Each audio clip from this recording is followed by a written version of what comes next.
नमस्ते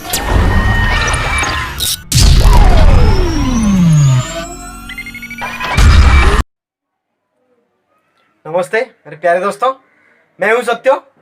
आपको फिर से स्वागत करता हूं मेरा चैनल सत्योस ज्ञान फाउंडेशन में। चलिए दोस्तों, हमें ऑलरेडी मोशन का 5 पार्ट कवर कर चुके हैं। पिछले क्लास में मैंने आप लोगों को फ्री फॉलिंग ऑब्जेक्ट के बारे में बता चुका था। आज का क्लास होगा मोशंस इन प्लेन यानी प्रोजेक्टाइल मोशन और सर्कुलेटरी मोशन के बारे में मैं आप लोगों को आज बताने वाला हूं। चलिए दोस्तों, आज हम देखेंगे। उससे पहले मैंने आप लोगों को एक कोड ऑफ द डे सुनाना चाहता हूं। आज का कोड ऑफ द डे जो कि छोटी सी मोटिवेशनल शायरी। चलिए दोस्तों, अभी हम सुनेंगे।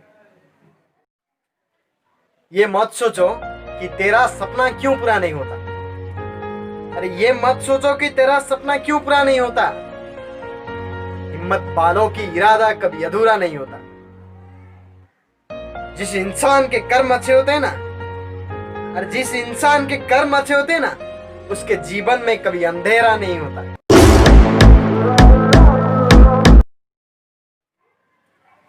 चलिए दोस्तों, आज का टॉपिक होगा मोशन इन प्लेन यानी मोशन इन प्लेन यानी प्लेन सरफेस में मोशन कितने टाइप के होते हैं, आज इसके बारे में चर्चा करेंगे। चलिए दोस्तों, ये जनरली 2 टाइप का होते हैं। एक है प्रोजेक्टाइल मोशन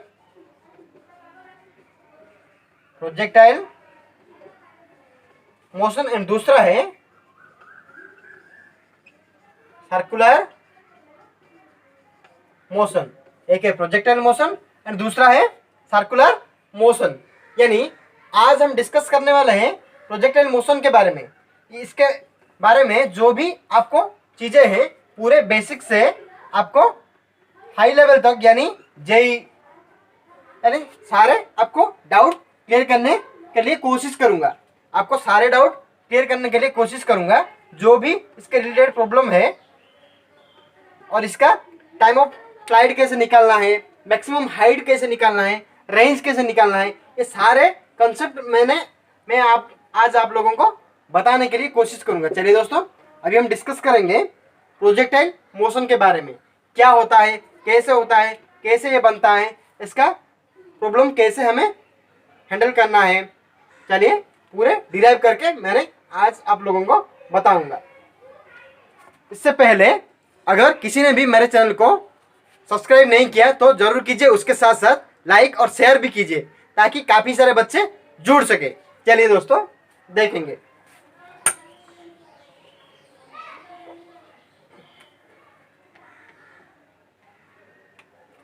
देखिए projectile motion.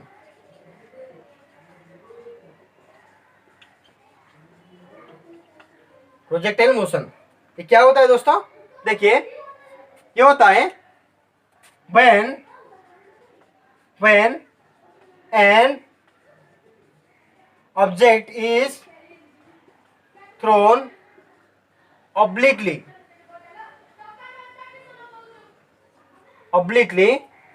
near the earth surface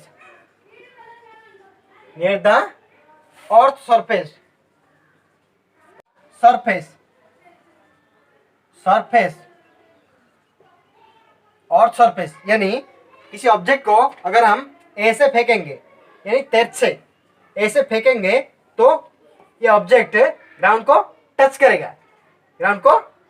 करेगा। मान लो ये एक एथलेटिक्स है। देखिए ये एक एथलेटिक्स है। ये हाथ में एक जैवलिन थ्रो पकड़ के ऐसे आकर यहीं पर वो ऑब्जेक्ट को थ्रो करते हैं। देखिए ये कुछ समय के बाद ग्राउंड को टच करेगा। यानी इसका मोशन हमें क्या कहते हैं? इसी मोशन को हमें पैराबोलिक पाथ और is known as projectile motion भी कहते हैं। पैराबोलिक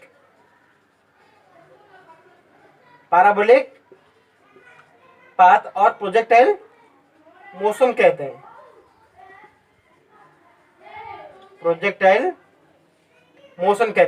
इसी पाथ को हमें ट्रेजेक्टोरी भी कहते हैं, ट्रेजेक्टोरी कहते हैं। चलिए दोस्तों, अभी हम देखेंगे इसका एग्जाम्पल क्या है, इसका एग्जाम्पल क्या है। देखिए, देखिए, the motion of a bullet fire through a fire tank.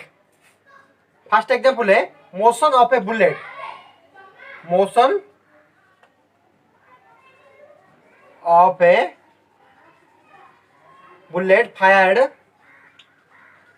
Through a fire tank, through a fire tank. दूसरा एग्जाम्पल है, देखिए, ये जो motion of a bullet fire through a fire tank, यानी फायर टैंक से जब भी हम बुलेट थ्रो करते हैं उसे हमें कहते हैं प्रोजेक्टाइल मोशन। और दूसरा एग्जाम्पल है motion of a rocket after burnout, motion of a rocket, motion of a rocket after burnout, यानी motion of a rocket after burnout, यानी जब भी एक रॉकेट लॉन्च करते हैं उसे हमें प्रोजेक्टाइल मोशन कहते हैं।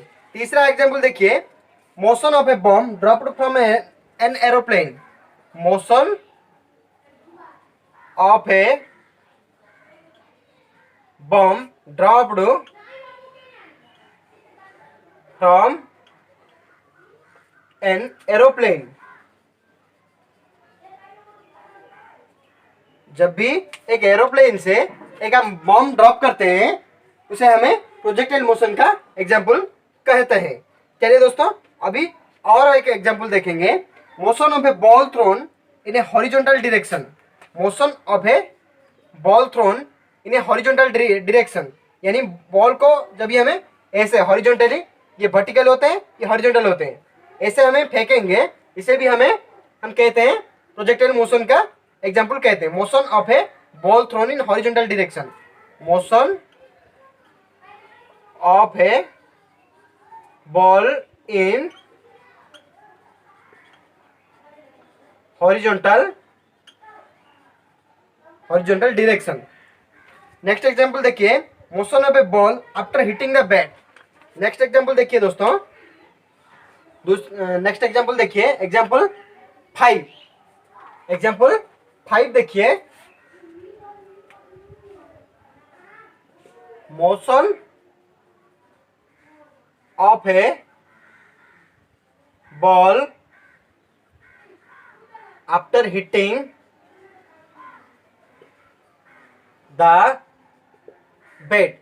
जब भी हम बॉल को हिट करते हैं उसके बाद ये प्रोजेक्टाइल मोशन पे मूव करते हैं। चलिए दोस्तों, अभी हम देखेंगे ये कि इसका प्रॉब्लम कैसे हम सॉर्ट आउट करेंगे। चलिए दोस्तों, अभी हम देखेंगे।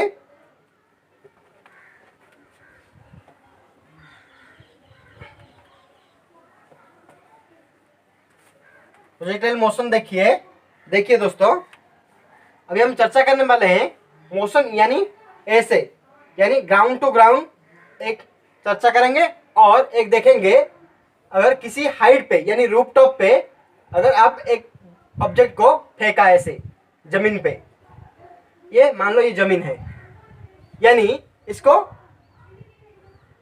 कुछ एंगल पे अगर आपने फेंका, यानी देखिए ये एक एंगल क्रिएट है, यानी इसी एंगल पे अगर ऑब्जेक्ट को आपने फेंका ऐसे, इनमें कैसे प्रोजेक्टाइल मोशन हम ड्रॉ करेंगे और इसके अंदर भी कैसे हम प्रोजेक्टाइल मोशन लाएंगे, हम दोनों ड्राइंग को हम देखेंगे। चलिए दोस्तों, एक एक करके मैंने आप लोगों को समझाने के लिए कोशिश करूंगा। चलिए दोस्तों, देखिए, पहले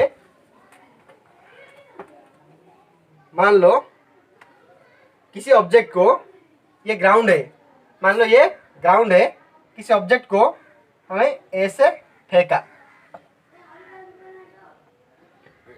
किसी ऑब्जेक्ट को हमें ऐसे फेंका, यानी हमें इसको u वेलोसिटी में फेंका। अगर ऑब्जेक्ट को हमें u वेलोसिटी में फेंका। तो देखिए दोस्तों, ये नीचे वाले हैं यानी u cos थीटा, और ये ऊपर है u sin थीटा यानी, और इसे cos का मैक्सिमम, cos 90 का मैक्सिमम वैल्यू 0 है। चलिए दोस्तों, अभी हम देखेंगे ये u cos थीटा, ये u sin थीटा है। देखिए इससे हमें क्या क्या निकालना है। टाइम ऑफ फ्लाइट निकालना है, यानी ऑब्जेक्ट और पिंड एयर में कितने समय में ये ग्राउंड को टच किया। नेक्स्ट दूसरा हमें निकालेंगे मैक्सिमम हाइट,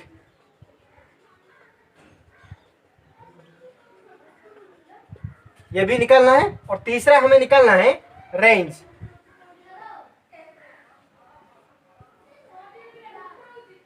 देखिए ये टाइम ऑफ फ्लाइट निकालना है, मैक्सिमम हाइट निकालना है, और रेंज भी हमें निकालना है। इसका फॉर्मूला अगर याद है तो भी कभी कभी ये प्रॉब्लम ऐसे पूछता है, तो फॉर्मूला याद करने से कुछ भी हमें नहीं कर पाते। तो इसीलिए चलिए मैंने आप लोगों को पूरे बेसिक से आपको पढ़ाने के लिए कोशिश करूंगा। देखिए अगर हम टाइम ऑफ फ्लाइट निकाल लेंगे तो न्यूटन का फर्स्ट लॉ क्या है दोस्तों, v is equal to u minus g t. u minus g t क्यों? क्योंकि हमें ऑब्जेक्ट को नीचे से ऊपर की तरफ फेंका। अगर ऑब्जेक्ट ऊपर से नीचे की तरफ आएगा तो v is equal to u plus g t होगा। अगर हमें इसी केस में हम ऑब्जेक्ट को नीचे से ऊपर की तरफ फेंकेंगे तो देखिए v is equal to u minus g t. देखिए दोस्तों, ये अगर इसका हॉरिजॉन्टली हमें u cos थीटा लेंगे और वर्टिकली u sin थीटा लेंगे, तो हॉरिजॉन्टली अगर हम देखेंगे तो ये हमेशा जो भी प्लेस में सारे प्लेस में ये u cos थीटा यानी हॉरिजॉन्टली इसका कांस्टेंट ही होगा। अगर हम इस पे देखेंगे तो u cos थीटा होगा, यहीं पे भी अगर हम देखेंगे u cos थीटा ही होगा। अगर हम वर्टिकली देखेंगे तो वर्टिकली ये कभी भी कांस्टेंट नहीं होता, क्योंकि ये हमेशा g के ऊपर डिपेंड करते हैं, यानी ग्रेविटी के ऊपर डिपेंड करते हैं। अगर हम इस पे देखेंगे और यहीं पे देखेंगे और यहीं पे देखेंगे तो यहीं पे देखिए दोस्तों, यहीं पे दूरी कम है, यहीं पे दूरी कम है एज कम्पेयर टू इट, यानी यहीं पे ग्रेविटी ज्यादा होगा और यहीं पे थोड़ा ग्रेविटी कम होगा as compare to in this place. यानी ऑब्जेक्ट जब भी करीब होता जाता है यानी अर्थ पे तो उसका ग्रेविटी ज्यादा होता है, तो इसीलिए u sin थीटा कभी भी इक्वल नहीं होता। चलिए दोस्तों, अभी हम देखेंगे यानी v, देखिए v कैसे होगा, v y is equal to 0 होगा, क्योंकि ये जब भी ऑब्जेक्ट पिंड ऊपर जाएगा जब तक उसका फाइनल वेलोसिटी 0 नहीं होगा, और जब ऑब्जेक्ट रेस्ट पोजीशन में नहीं आएगा तब तक वो ऊपर ही जाएगा, उसके बाद वो नीचे आएगा। देखिए यानी v 0 होगा, u यानी किसके ऊपर डिपेंड होगा, u sin थीटा के ऊपर, क्योंकि हमें ऑब्जेक्ट का टाइमिंग हमें निकालना है, टाइम ऑफ फ्लाइट यानी एयर में ऑब्जेक्ट का कितने समय कवर किया। देखिए यानी u sin theta minus g t यानी अगर हम t निकालेंगे t is equal to u sin theta divide by g, यही है t, यानी t टाइम ऑफ फ्लाइट। अगर हम टाइम ऑफ फ्लाइट निकालेंगे, देखिए दोस्तों यही है टाइम ऑफ एक्शन, यानी ऐसे है टाइम ऑफ एक्शन यानी ऊपर गया, और ऑब्जेक्ट यहीं पे वी वाई 0 है, और ऑब्जेक्ट जब भी नीचे आएगा इसे हम कहते हैं टाइम ऑफ डिसेंट। यही है टाइम ऑफ एक्शन और यही है टाइम ऑफ एक्शन, ACENT। ये इसको हम कहते हैं time of descent, time of descent कहते हैं। चलिए दोस्तों, अभी हम देखेंगे टाइम ऑफ फ्लाइट कितना है। देखिए टाइम ऑफ फ्लाइट यानी ऑब्जेक्ट अगर इतनी दूरी कवर करने से इसको u साइन थीटा अपॉन जी, देन इस ऑब्जेक्ट जब भी ऊपर जाएगा और नीचे आएगा इसका टाइमिंग हमेशा बराबर होगा। इसीलिए time of flight is equal to 2u sine theta upon g, यानी u sine theta upon g और u sine theta upon g, यानी 2u sine theta upon g. Time of flight हमेशा 2u साइन थीटा अपॉन जी ऐसे होते हैं। देखिए अभी हम देखेंगे मैक्सिमम हाइट। अगर ऑब्जेक्ट मैक्सिमम हाइट पे, यानी यही है maximum height. Maximum height object का क्या होगा अभी हम देखेंगे। चलिए दोस्तों, ऑब्जेक्ट का मैक्सिमम हाइट क्या होगा अभी हम देखेंगे, देखने वाले हैं। देखिए मैक्सिमम हाइट यानी ऑब्जेक्ट, ये ग्राउंड है,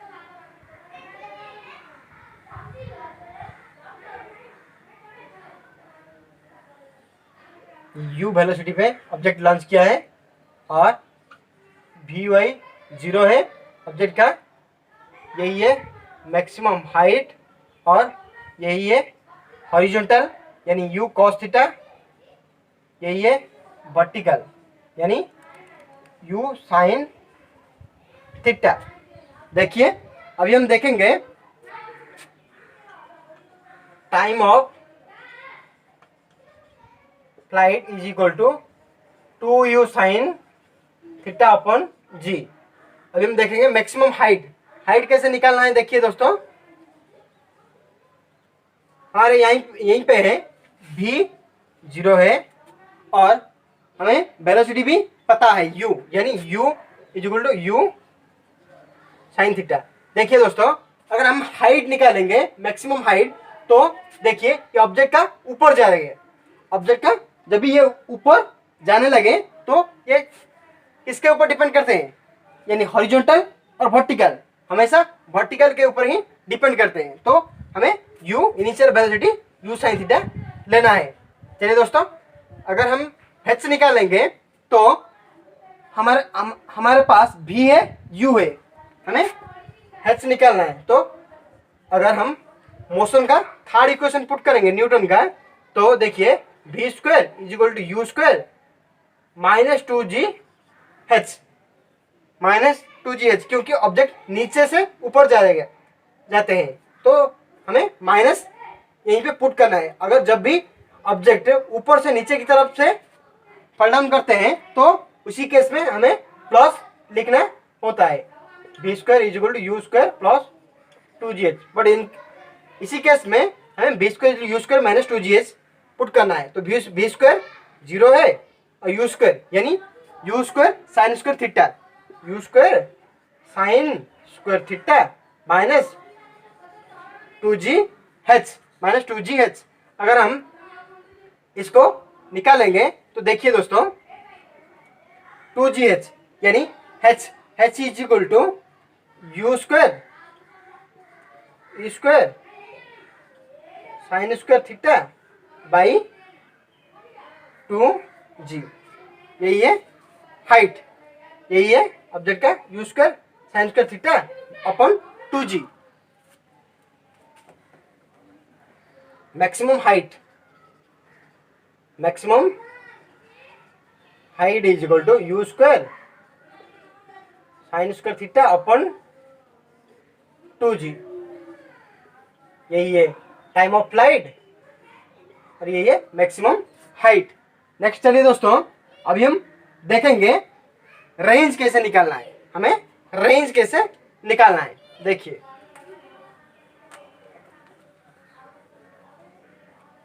देखिए दोस्तों, रेंज यानी डिस्टेंस हमें निकालना है। रेंज कैसे निकालेंगे, we know that distance is equal to speed into time. Distance is equal to speed into time, यानी range is equal to speed. Speed यानी ये किसके ऊपर डिपेंड करेगा, यानी ये u cos थीटा के ऊपर डिपेंड करेगा। स्पीड यानी u cos theta into time. Time कितना है दोस्तों, देखिए time 2u sin theta by g, 2u sin theta upon g. यानी अगर हम देखेंगे तो इसको अगर हम सॉल्व करेंगे तो देखिए u square sine 2 theta upon g, यानी range is equal to u square sine 2 theta upon g. यही है रेंज। देखिए range is equal to u square sine 2 theta upon g. ये तीनों फॉर्मूला आपको याद करना है। चलिए दोस्तों, अभी हम देखेंगे अगर ऑब्जेक्ट कुछ समय के बाद यानी t सेकंड के बाद, अगर ऑब्जेक्ट t सेकंड के बाद उसका स्पीड कितना होगा। अगर वो पूछेगा after t second, after t time, after t time speed of the object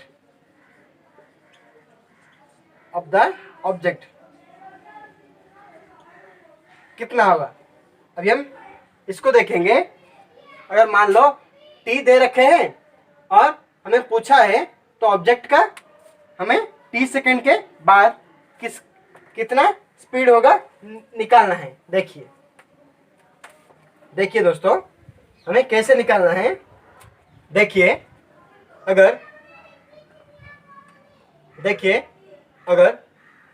वो पूछेगा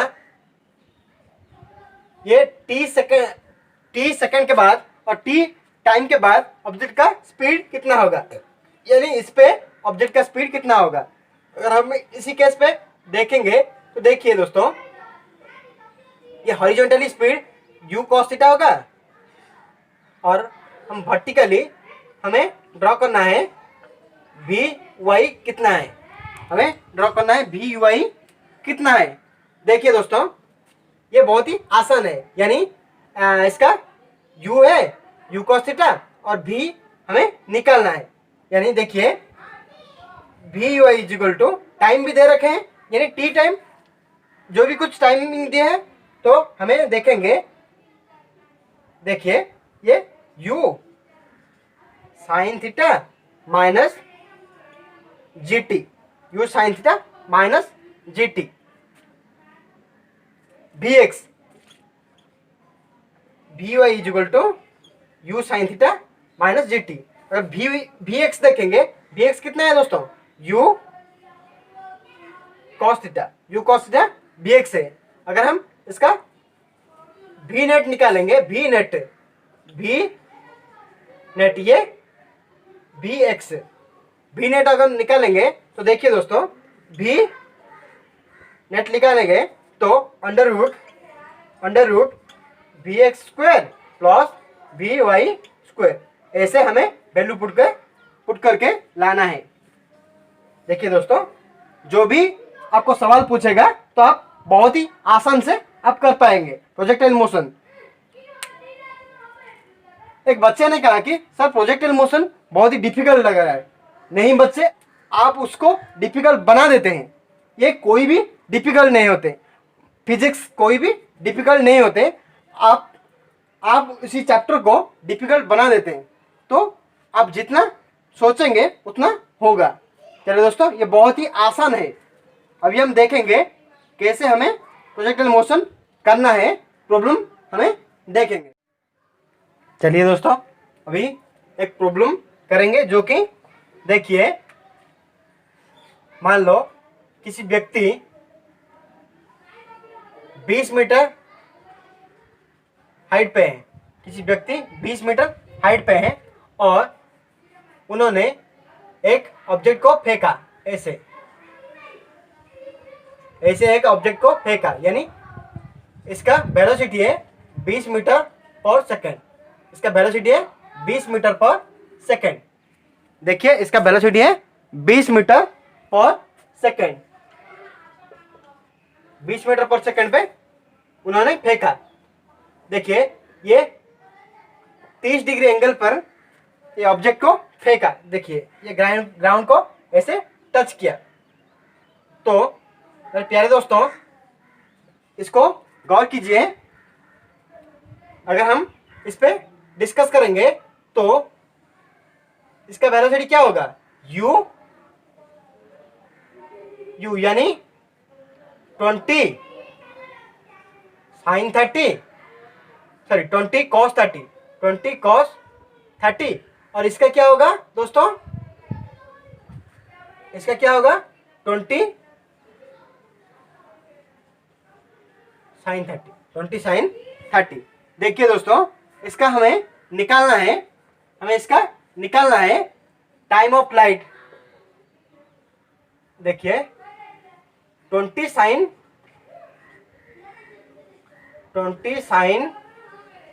30। देखिए इसका हमें क्या क्या निकालना है, टाइम ऑफ फ्लाइट कितना है, मैक्सिमम हाइट भी निकालना है,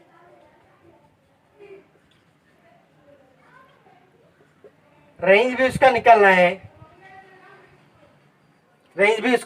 निकालना है, और कुछ समय के बाद उसका स्पीड भी हमें निकालना है। इन चारों चीज हमें अभी देखेंगे। थोड़ा देखिए, ध्यान दीजिए। अगर मैं इसका हाइट निकालूंगा तो कैसे, देखिए हाइट अगर ऐसे, देखिए मैक्सिमम हाइट अगर मैं निकालना चाहता हूं तो देखिए ये हाइट किसके ऊपर डिपेंड करेगा, 20 sin 30 या 20 cos 30। ये हमेशा 20 sin 30 के ऊपर ही डिपेंड करेगा। यानी देखिए इसका Vy 0 होगा, क्योंकि ये जब भी ऊपर गया तो मैक्सिमम हाइट हम निकालेंगे तो ये Vy 0 होगा। यानी इसी पोजीशन पे ये रेस्ट पोजीशन पर आएगा, ऑब्जेक्ट का ये रेस्ट पोजीशन पर आएगा। यानी देखिए इसका Vy 0 होगा। चलिए दोस्तों अभी हम देखेंगे Vy 0 है, u यानी 20 sin 30 है। अगर हम थर्ड इक्वेशन पुट करेंगे तो v square is equal to u square minus 2gh यानी 0 u स्क्वायर यानी देखिए u स्क्वायर क्या है, 20 sin 30, 20 sin 30 माइनस 2 इंटू जी का वैल्यू हमें यहीं पे लेंगे 10 इंटू एच, 9.8 है जी का वैल्यू। अगर राउंड में लेंगे, इसको राउंड में कैलकुलेशन करेंगे तो 10 ही हमें लेना है। अभी हम देखेंगे ये 0 ये 20 sin 30 means 20 into sin 30 means half square minus 20 h यानी 2 1 जा 2 10 जा 0 इज इक्वल टू 10 स्क्वायर यानी 100 माइनस 20 h। that implies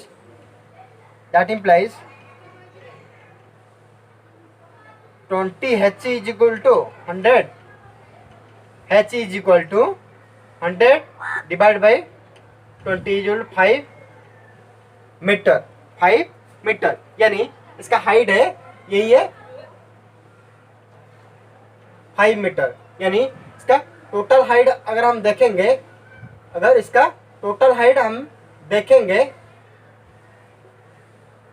देखिए ये 20 मीटर है और ये 5 मीटर, यानी इसका टोटल हाइट 25 मीटर। यानी टोटल हाइट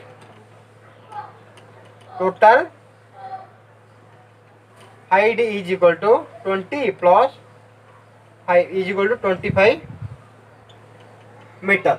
देखिए दोस्तों 25 मीटर। अभी हमें टाइम ऑफ फ्लाइट निकालना है। यानी ऑब्जेक्ट ये हवा में कितने टाइम स्पेंड कर रहे हैं, अभी हमें निकालना है। देखिए दोस्तों कैसे निकालेंगे। देखिए दोस्तों ये मान लो ये 20 मीटर है, v यानी इसका फाइनल वेलोसिटी यानी जीरो है। देखिए दोस्तों, अगर हमें यहीं पे फर्स्ट इक्वेशन लगाएंगे, देखिए दोस्तों, टाइम ऑफ फ्लाइट हमेशा किसके ऊपर डिपेंड करता है, 20 cos 30 या 20 sin 30, हमेशा 20 sin 30 के ऊपर डिपेंड करते हैं। तो देखिए दोस्तों, चलिए अगर हम फर्स्ट इक्वेशन लगाएंगे तो देखिए v is equal to u minus g t, यानी v यहीं पे जीरो है, u यानी 20 sin 30, 20 sin 30 यानी 20 इंटू साइन 30 यानी हाफ, 10 यानी u का वैल्यू है 10 माइनस जी 10 यानी 9.8 को हमें 10 लेंगे इंटू टी। अगर हमें 10 इज इक्वल टू 10 टी, that implies t is equal to 10 by 10 is equal to 1 second, 1 second. देखिए दोस्तों, ऑब्जेक्ट को यहीं पे रीच करने के लिए 1 सेकेंड टाइम का स्पेंड करते हैं।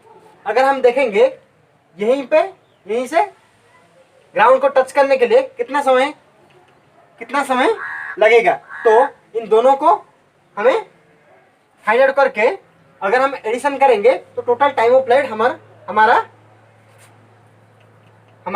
फाइंड आउट हो जाएगा। तो देखिए दोस्तों, यहीं पे h हमको पता है, h is equal to 25 metre, और यहीं पे देखिए दोस्तों, यहीं पे हमारा इनिशियल वेलोसिटी जीरो है, यहीं पे हमारा इनिशियल वेलोसिटी जीरो है। तो हमें पुट करेंगे, यानी सेकेंड इक्वेशन अगर हम पुट करेंगे तो देखिए सेकेंड इक्वेशन है h is equal to u t, h is equal to u t plus half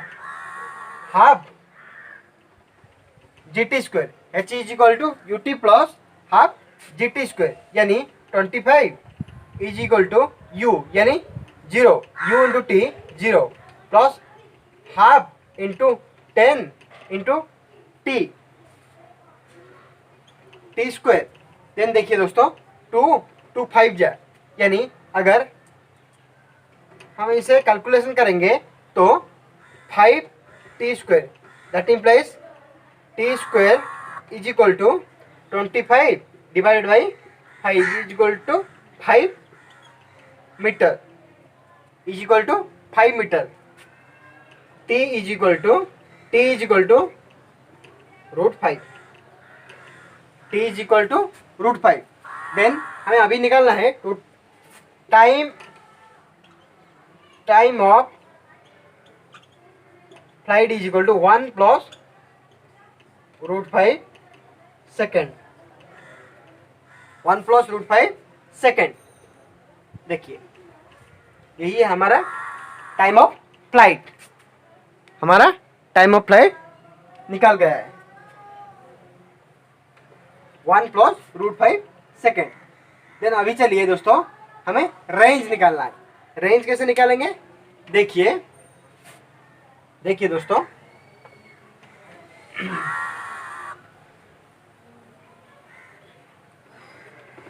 हमें हमारा h is equal to 25 metre, time of flight is equal to 1 plus √5। Then अभी हमें निकालना है रेंज हमें पता है डिस्टेंस, यानी distance is equal to speed into time, यानी जब भी हमें डिस्टेंस निकालना है तो रेंज हमेशा 20 cos 30 के ऊपर ही डिपेंड करता है, यानी 20 cos 30 इंटू टाइम यानी 1 प्लस √5। देखिए दोस्तों, 20 cos 30 यानी 20 into √3/2, √3 divided by 2 into 1 plus √5, यानी 2 1 जा 2 10 जा 10 √3 इंटू 1 प्लस √5। अगर हमें इसे कैलकुलेशन करेंगे तो देखिए दोस्तों, 10 √3 प्लस 10 रूट 15 यानी 10 इंटू 1.732 यानी रूट 3 का वैल्यू प्लस 10 इंटू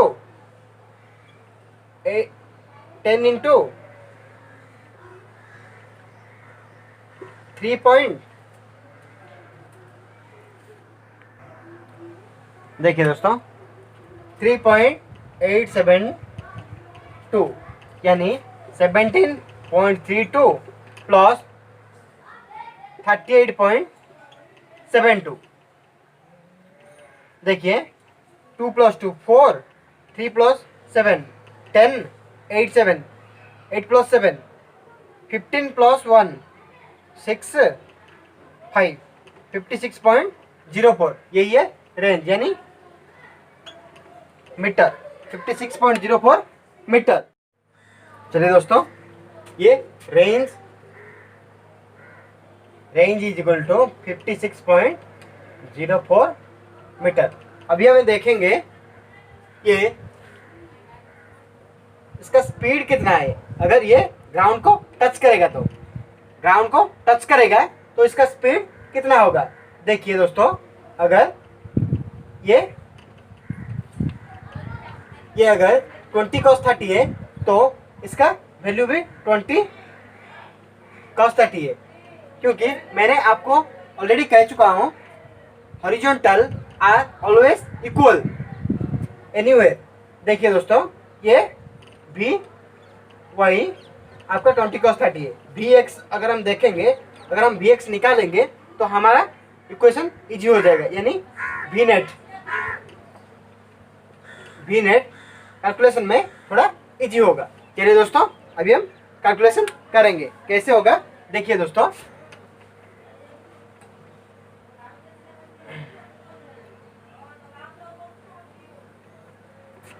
देखिए दोस्तों यहीं पे हमारा यानी इसका इनिशियल वेलोसिटी यानी देखिए u 0 है, देखिए u अगर हम इस पे पुट करेंगे b square is equal to u square plus 2gh। देखिए दोस्तों b square is equal to u square plus 2gh, u square यानी 0 प्लस 2 इंटू g यानी 10 इंटू h यानी 25। b square is equal to 25 into 10 into 2 यानी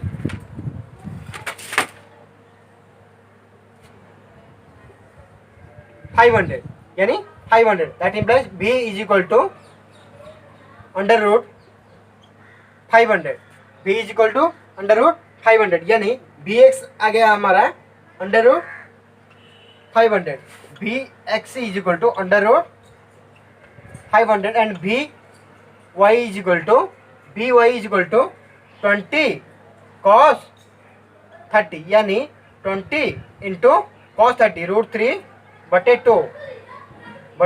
2 यानी 2 10 root 3। अभी हमें अगर निकालेंगे v नेट निकालेंगे तो under root bx square plus by square then bx square root 500 square root 500 का स्क्वायर प्लस 10 रूट 3 स्क्वायर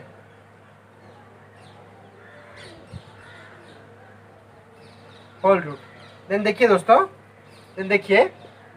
ये 500 स्क्वायर 500 का स्क्वायर यानी 500 प्लस 10 रूट 3 यानी 10 जा 100 3 जा 300 यानी देखिए दोस्तों इसका वैल्यू है 800 यानी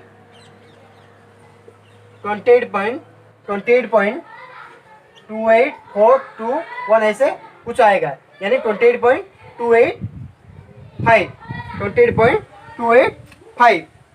अभी चलिए दोस्तों, ये h इक्वल टू 25। देखिए दोस्तों, अगर मान लो एक क्वेश्चन है, मेरा एक सवाल है, अगर उन्होंने कहा कि अगर 2 सेकंड के बाद, यानी 2 सेकंड के बाद, 2 सेकंड के बाद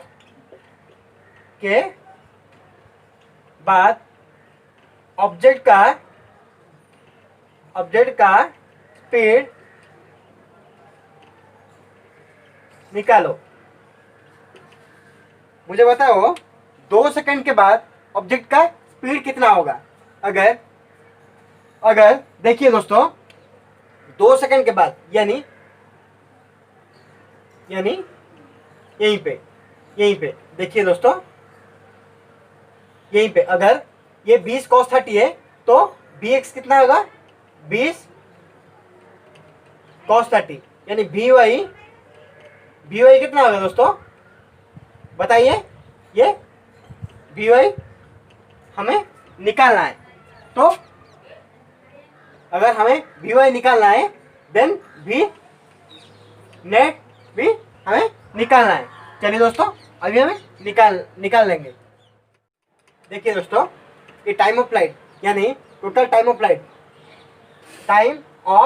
फ्लाइट इज इक्वल टू 1 + √5 हमें ऑलरेडी निकाला है। तो देखिए दोस्तों, 1 यानी 1 सेकेंड प्लस √5 यानी 2.2 इज इक्वल टू 3.2 सेकेंड, यानी ऑब्जेक्ट को यहीं से यहीं पे आने के लिए 3.2 सेकेंड का इस्तेमाल करते हैं। तो हमें निकालना है सिर्फ 2 सेकेंड में ऑब्जेक्ट का स्पीड कितना है, सिर्फ ये यहाँ से यहाँ तक ऑब्जेक्ट का स्पीड कितना है, यानी 2 सेकेंड में, 2 सेकेंड में। यानी देखिए दोस्तों, यही है इसका इनिशियल स्पीड, यानी u 0 होते हैं। अगर हमें फर्स्ट इक्वेशन पुट करेंगे मोशन का, तो देखिए v is equal to u plus gt, यानी u 0 plus g 10 into 1 is equal to v is equal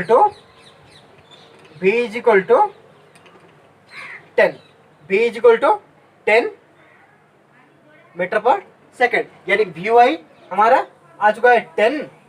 देखिए दोस्तों, मैं यहीं पे करता हूँ, vy इज इक्वल टू 10 और vx, यानी vx के कैसे निकालना है हमें। देखिए दोस्तों, vx यानी हॉरिजॉन्टल हमेशा कांस्टेंट होता है, 20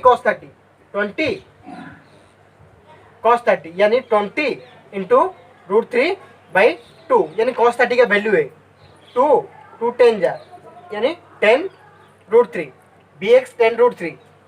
अभी हमें v नेट अगर निकालेंगे, ये v नेट देखिए दोस्तों, यानी स्पीड, v नेट अगर हम निकालेंगे तो देखिए √vx² प्लस vy², यानी देखिए दोस्तों vx² यानी 10 √3 स्क्वायर प्लस vy यानी 10 का स्क्वायर, यानी देखिए दोस्तों 10 जा 100 into 3 300 plus 100 root is equal to 400 root is equal to 20 metre पर सेकेंड, यानी इसका स्पीड 2 सेकंड में, 2 सेकंड के अंदर इसका स्पीड है 20 मीटर पर सेकेंड।